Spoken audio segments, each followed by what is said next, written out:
তুমি ইচ্ছা করলে দেশকে খালেদা জিয়াকে ফেরত দিতে পারো।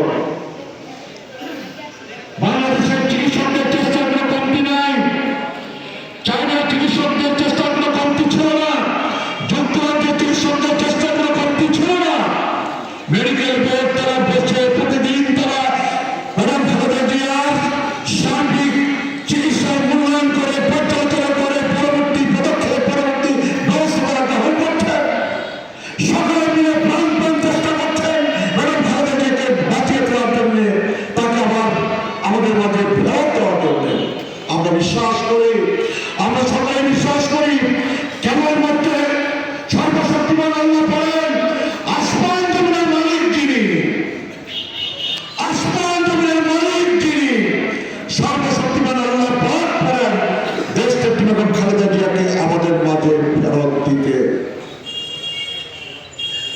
আমাদের নেত্রী সারা জীবন দেশের জন্য, জনগণের জন্য, গণতন্ত্রের জন্য, সরকার পরিচালনায়, রাষ্ট্রের জন্য সারা জীবন উনি অতুলনীয় ত্যাগ স্বীকার করেছেন। মাত্র 35 বছর বয়সে দেশকে বেগম খালেদা জিয়া শহীদ প্রেসিডেন্ট জিয়াউর রহমানকে হারিয়েছেন। দেশকে বেগম খালেদা জিয়া ওনার ছোট সন্তানকে উনি হারিয়েছেন। দেশকে বেগম খালেদা জিয়াকে অনির্বাচনের পরে তারা ভোট করতে হয়েছে, উনি অফিস করেন নাই, নথি স্বীকার করেন নাই, মাথা ব্যথা করেন নাই, বিদেশ পালিয়ে যান নাই।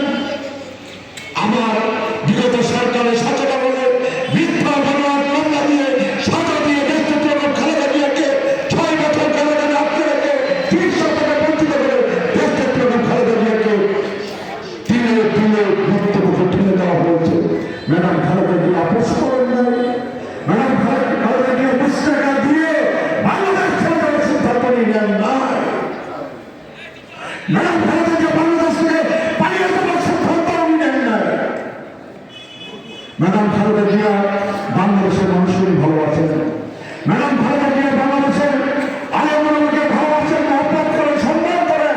ম্যাডাম খালেদা জিয়া কোরআনের পাখিদের সম্মান করেন এবং তাই কোরআনের পাখিরা আজকে ম্যাডাম খালেদা জিয়ার জীবন রক্ষা করতে, প্রাণ রক্ষা করে এই তারা উপস্থিত হয়েছেন, যারা হয়েছেন।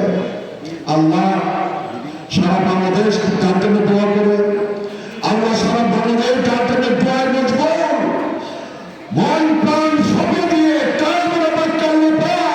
সারা বাংলাদেশের মানুষ, বাংলাদেশের বাইরে আমাদের পার্শ্ববর্তী দেশের সরকার, মানুষ, তারা ভারত, পাকিস্তান, যুক্তরাজ্য, চায়না, রাশিয়া সবাই